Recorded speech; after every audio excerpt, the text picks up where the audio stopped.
नमस्कार and welcome to the podcast. आज हमारे पॉडकास्ट के स्पेशल गेस्ट हैं sub inspector Kazi Hussain sir. Sir, सबसे पहले आपका बहुत बहुत धन्यवाद, आपने अपना कीमती समय यहाँ दिया।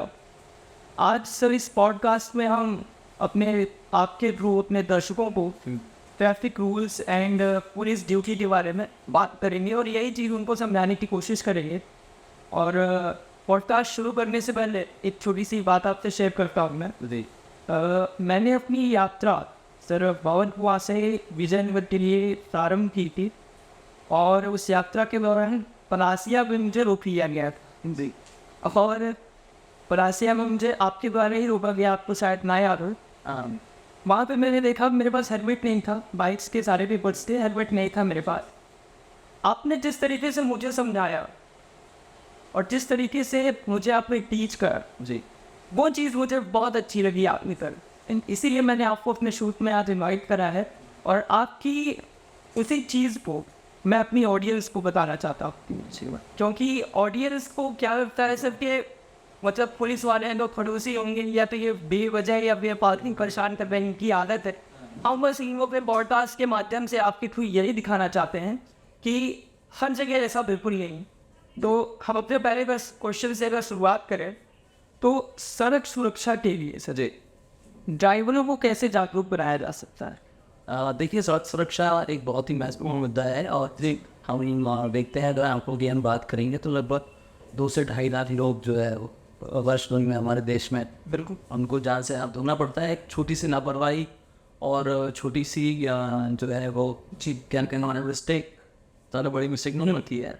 वो ट्रैफिक के नियम बहुत छोटे से होते हैं, अंडरस्टैंडिंग वाले होते हैं और कॉमन सेंस वाले होते हैं। तो हम जी कहीं ना कहीं कॉमन सेंस का प्रयोग नहीं करते हैं, ओवर स्पीडिंग करते हैं या ट्रैफिक रूल्स को वॉल्यूशन करते हैं, प्रॉपर सिग्नल का इस्तेमाल नहीं करते हैं कि हमको सिग्नल की बहुत महत्वपूर्ण है। एक सिग्नल हमारी जान बचा सकता है बिल्कुल। और अगर हाईवेज़ की हम बात करें तो हाईवेज़ पे भी महंगे ड्राइवर्स को बहुत ध्यान रखना चाहिए जी। अपने सेफ्टी के रूप में हम देखा जाए तो सबसे पहले मेरा ऐसा मानना है कि अगर हम कोई 4 व्हील ड्राइव कर रहा है, किसी प्रकार का वाहन हो, चाहे भारी वाहन हो चाहे हल्का वाहन हो या छोटा प्राइवेट कार हो, तो सबसे महत्वपूर्ण चीज़ है विजन ऑन करने से पहले उसको सीट बेल्ट धारण कर लेना चाहिए बिल्कुल। और आजकल की जो गाड़ियाँ हैं, वाहन है, वो ब्लिंक भी करते हैं, वो एक बत्ती ब्लिंक करते हैं बिल्कुल, या फिर वो बोलते हैं उसके अंदर please do wear your seat belt बिल्कुल। तो ये सारी बातों को हम कई बार ओवरलुक कर जाते हैं कि हमें यूज टू हो गए हैं बिल्कुल। तो जैसे हम एक जनरल भाषा में बात करते हैं कि भाई हमने गाड़ी पहली बार कब चलाई थी। अगर हम बात करें, मैं आपसे पूछता हूँ कि आपने गाड़ी अभी कब चलाई है लास्ट टाइम जी, आखिरी बार जी, तो आप क्या जवाब देंगे उसको बताइए। सर उसमें तो आखिरी बार अभी जस्ट मैं डाइट को एक्शन जस्ट ड्राइव करके आया, बिल्कुल सही बात है। हमारा नॉर्मल सवाल या नॉर्मल जवाब यही होगा, लेकिन वो जवाब पर गलत है जी। कैसे गलत है? वो ऐसे गलत है कि हमने गाड़ी जब कॉन्शियस होकर कब चलाई थी, जब हम गाड़ी चलाना सीख रहे होते हैं जी। तो हम ब्रेक का, क्लच का, गियर का, एक्सीलेटर कितना दे रहा है सबका ध्यान देते हैं बिल्कुल। अगर आप 4 व्हील ड्राइव करते तो पहले गियर देते देखते हैं बिल्कुल, क्लच कहाँ पर है हमारा बिल्कुल। तो उस वक्त हमने गाड़ी चलाई होती है। अब हम कैसे करते हैं, एक एग्जांपल के तौर पे मैं आपको बताना चाहूँगा कि आप मुझसे कोई बोलेगा कि आप कोई सिग्नेचर करनी है, तो सिग्नेचर करने है तो मैंने ये पेन दिया, पेन तो दिख रहा होगा ये रही, मैंने आपसे ये कॉपी ली बिल्कुल, और ये कॉपी करके मैंने उस पर यहाँ रखे सिग्नेचर कर दिए बिल्कुल ठीक है। ये मैंने आपको पेपर वापस किया बिल्कुल, ये अपना पेन वापस रखा और ये मैंने ये मुझे देखने की जरूरत पड़ी क्या? बिल्कुल नहीं जरूरत पड़ी। मतलब ये है कि मैं उस वक्त को सब कॉन्शियस माइंडली मैं कर ले रहा हूँ बिल्कुल। तो हम आजकल जो ड्राइव करते हैं वो ड्राइव ऐसे करते हैं, हमको पता है कहाँ को स्पीड कम करनी है, बिल्कुल कहाँ क्लच दबाना है, हमको क्लच को देखना ही पड़ता है, गियर को देखना ही पड़ता है। लेकिन ये बहुत महत्वपूर्ण चीज़ हम खो देते हैं। वहाँ पर हम उस चीज़ के इतना यूज टू हो जाते हैं कि हम ओवर कॉन्फिडेंस में जाते हैं। जो वो ओवर कॉन्फिडेंस है वो हमारी हद तक साबित हो सकता है और ऐसा नहीं होना चाहिए बिल्कुल सर जी। सर आपके विभाग द्वारा सड़क परिवहन की जो नीतियाँ हैं और प्रक्रियाएँ हैं उनमें किस प्रकार जो है तो सुधार किया जा रहा है, या फिर उसके लिए आपके कुछ प्रोजेक्ट्स या कुछ प्लान्स हैं टीम में और सुधार इस प्रकार से किया जा सकता? देखिए जो पॉलिसी मैटर्स हैं वो वरिष्ठ स्तर पे होते हैं और अपने शासन स्तर पर होते हैं, प्रशासन स्तर पे होते हैं। फिर कई बार हम लोगों को प्रोजेक्ट्स बना के हमको जो हमारी समस्याएँ होती हैं, जैसे मेनली देखा जाए तो ब्लैक स्पॉट्स जो होते हैं हमारे, जहाँ पर रोड एक्सीडेंट्स होते हैं यहाँ पर दुर्घटना में मृत्यु होती है या इतनी बड़ी दुर्घटना होती है जिसमें अंग भंग भी हो जाता है, तो उनके क्योर करने के लिए, उसका उपचार करने के लिए उस जगह पर विभिन्न प्रकार की संस्थाओं के माध्यम से NHAI है, MPRDC है या नगर निगम है, उसके माध्यम से अब इंजीनियरिंग में थोड़ा सा चेंज कराते हैं और फिर कोशिश करते हैं कि वहाँ पर कम से कम एक्सीडेंट्स हो। तो हमारे स्तर पे हम लोग, जैसे हम इंदौर की परिप्रेक्ष्य में बात करें, तो हम कोशिश करते हैं कि चौराहे को सौंदर्यीकरण के हिसाब से अगर हम देखा जाए तो उसमें इलेक्ट्रॉन का निर्माण करते हैं, फिर वहाँ पर अपने स्टॉप लाइन का जो है पालन करवाते हैं, स्टॉप लाइन बनवाते हैं और सिग्नलों को फॉरवर्ड फॉलो कराने का प्रयास करते हैं। तो इस प्रकार से हम लोग कोशिश करते हैं कि जो व्यक्ति घर से निकला है जी, वो सफलता पूर्वक सुखद और सुगमता से अपने घर वापस पहुँच जाए। बिल्कुल सही बात। सर, जब आप चेकिंग्स में होते हैं, जब भी आप चेकिंग लगाते हैं, तो चेकिंग के दौरान तरह तरह के लोगों से आपका मिलना जुलना होता है, जिसमें से कोई तो एक आम आदमी हो गया बेचारा रिक्शे वाला, कोई ऑटो ड्राइवर है जी, तो कोई यंग लड़का है, कोई विधायक जी का बेटा है, कोई बिजनेसमैन का बेटा है। तो आप इन सबको कैसे हैंडल करते हो? अगर जैसे मैं चेकिंग में बसा और मैंने बोला कि नहीं मैं तो विधायक जी का बेटा हूँ, मैं आपको बात करवाता, तो उनको आप कैसे डील करते हो? देखिए, बात करने वाली बात है कि हमारे दौर में एक परिपाटी है जी। देखिए, कोई ना कोई किसी में किसी का परिचय सब लोग हैं, हम लोग बिल्कुल बहुत सांस्कृतिक लोग हैं और हम लोगों का जुड़ाव आपस में बहुत गहरा है और बहुत अच्छी बात है ये। हम लोगों को जुड़े ही रहना चाहिए जी, क्योंकि अगर हम जुड़े नहीं रहेंगे तो हमारा अस्तित्व खो देंगे। बिल्कुल सही, बहुत अच्छी बात है, हम लोग सबका सम्मान रखते हैं बिल्कुल। और इन लोगों को ये बताया भी गया है, ब्रीफ भी किया जाता है हम लोगों को कि भाई आप तो सबसे बात करनी।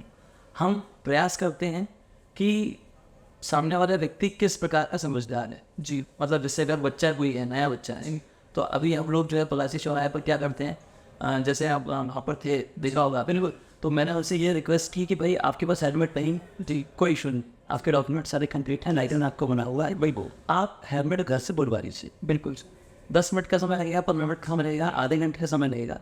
हमारा उद्देश्य केवल चालान काटना ही नहीं है, बिल्कुल हमारा उद्देश्य है कि आप हेलमेट के लिए, वो कहता तो भैया वाहन चालक हेलमेट के लिए अवेयर हो जाए, भाई हेलमेट को लगाए।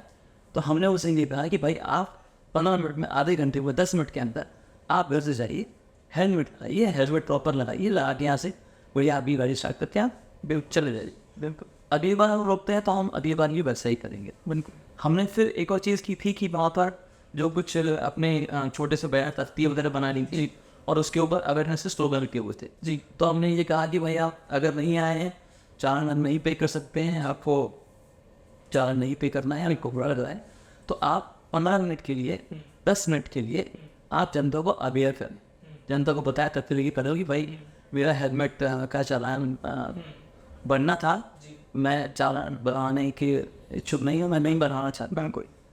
कोई भी चीज़ हो सकती है उसमें, फाइनेंशियल भी हो सकती है और हमको नहीं बनवाना चाह रहे हैं, वो दिक्कत वाली बात है।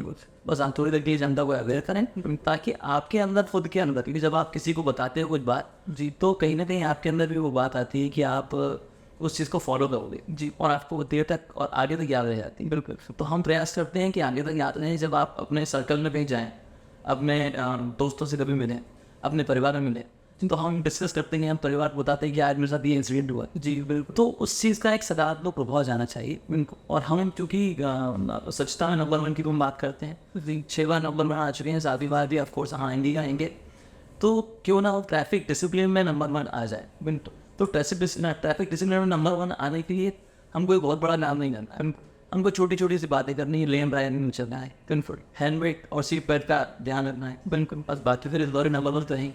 क्या बात है सर।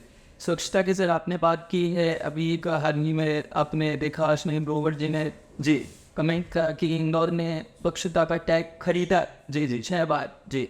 तो सर मैं शुरू में जब इंदौर आया था, क्योंकि मैं भी ऐसी सिटी से था जहाँ इंदौर जितना स्वच्छता का कोई वो नहीं था जी, मैंने देखा कि 1-2 बार तो ऐसे मैंने रैपर है रोड पे मैं चल रहा हूँ तो मैंने फेंक दिया है जी, लेकिन लोगों का जो रिस्पॉन्स था, जिसने मुझे देखा फेंकते हुए जी, तो बड़े घूर के थे गए।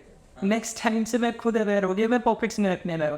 तो ये डेवलपमेंट हुई स्वच्छता को लेके मेरे मन में भी। अब सर मैं जैसे सुबह घर से निकला सर, तो लेट हो रहा हूँ, केले खाते मैं निकल गया, केले के छिलके को कोई डस्टबिन में डालने के लिए मतलब लगभग आधे की वजह डस्टबिन हो जाऊँ, ये डस्टबिन में डाल रहा है मुझे। तो अभी अश्विनी ग्रोवर जी ने कहा कि इंदौर ने स्वच्छता का टैग नहीं दिया जी, उसका आप क्या कह रहे हैं? देखिए तो मैं उस पर कोई टिप्पणी नहीं करना चाहूँगा जी। मैं तो ये कहना चाहूँगा कि ये जो स्वच्छता का जो 6 बार है जी, ये जो टैग है वो टैग नहीं है एक्चुअली। बिल्कुल, ये हम इंदौरियों की आदत है। बिल्कुल, क्योंकि हम अपने आप को स्वच्छ रखते हैं। बिल्कुल, और हम पूरे हमारे देश को बताना चाहते हैं क्योंकि हम भी देश के हिस्से हैं। बिल्कुल, तो हमारा जब देश का एक हिस्सा नंबर 1 हो सकता है स्वच्छता को लेकर जी, तो हमारा पूरा देश नंबर 1 हो सकता है स्वच्छता को लेकर।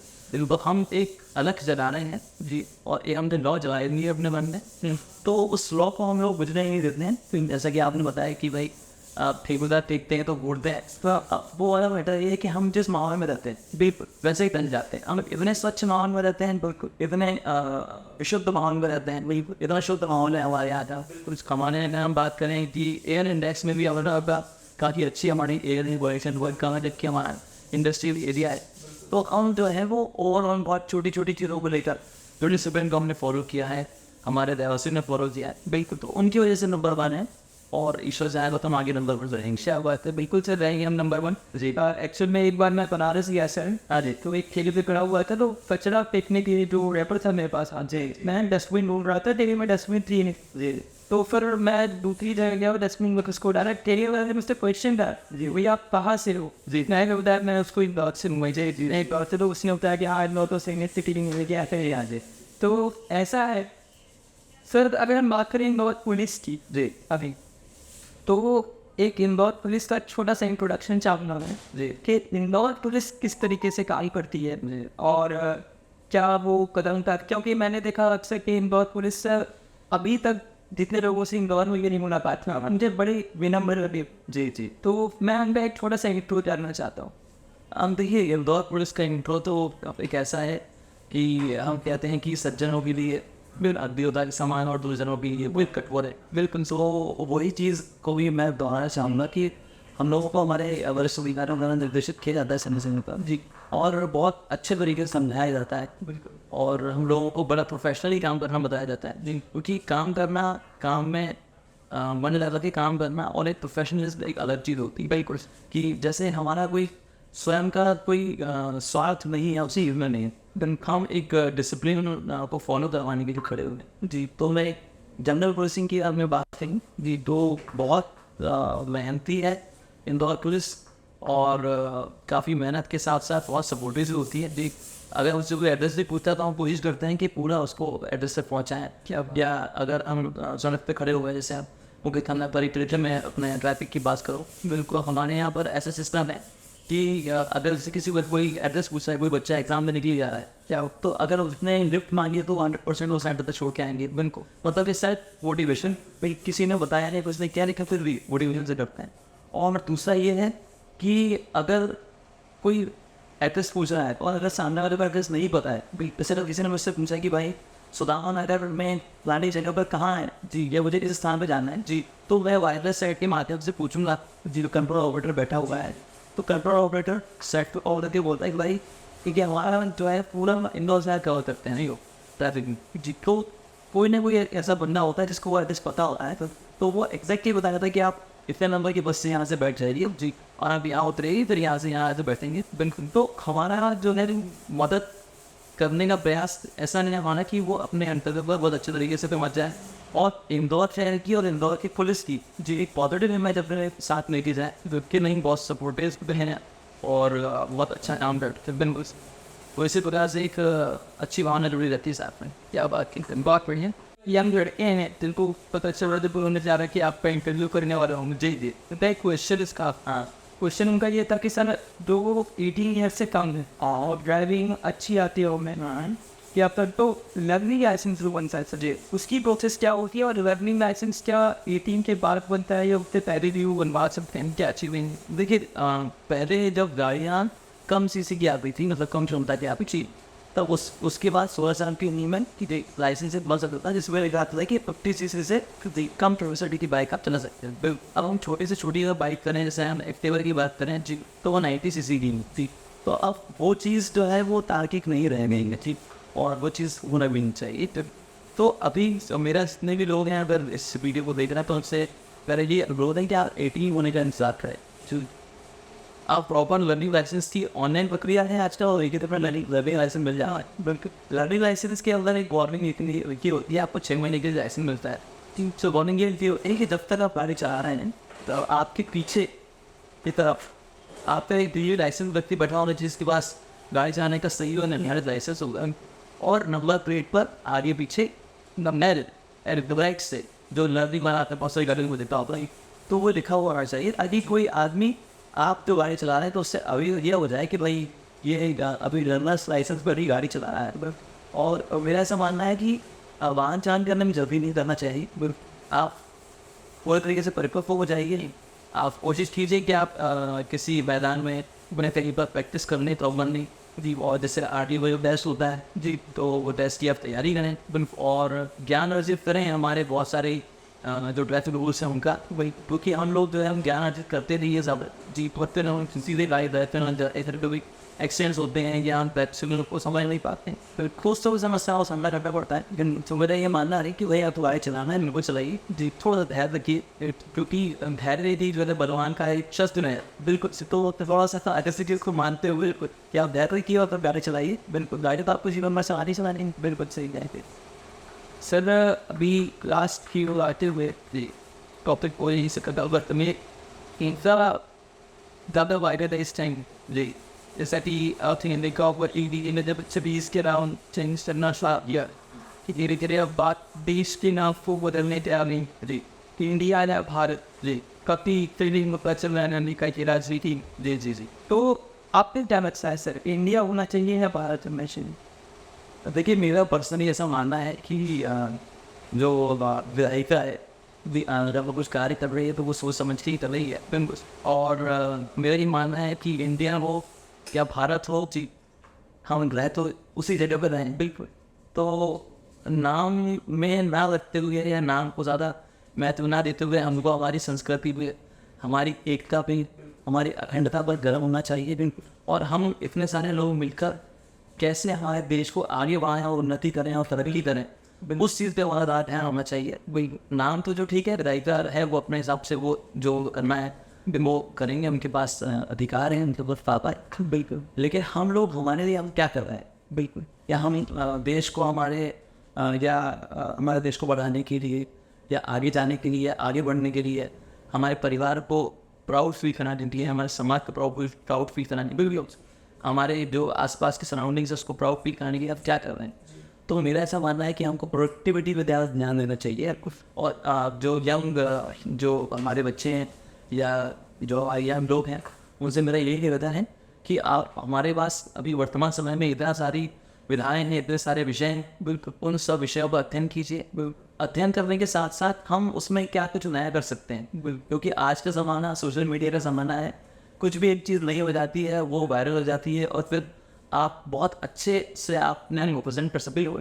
तो मेरा ऐसा मानना है कि उस चीज़ पर ज़्यादा ध्यान दिया जाए कि फोकस होकर काम करना चाहिए, क्योंकि अगर हमने फोकस होकर काम किया है तो कोई ताकत नहीं है कि आपको रोक सके आप भी लक्ष्य को प्राप्त करने के लिए बिल्कुल। तो मेरा अनुभव यही है कि बहुत बहुत मेहनत करें, और मेहनत का फल हमेशा अच्छा ही होता है बिल्कुल, और बहुत मीठा होता है। थोड़ा सा ध्यान रखें, सब अच्छा होगा। ईश्वर पर विश्वास रखें, ईश्वर हमारे और बड़े आशीर्वाद स्वरूप अपने हमारे हाथ रखे हुए हैं भी।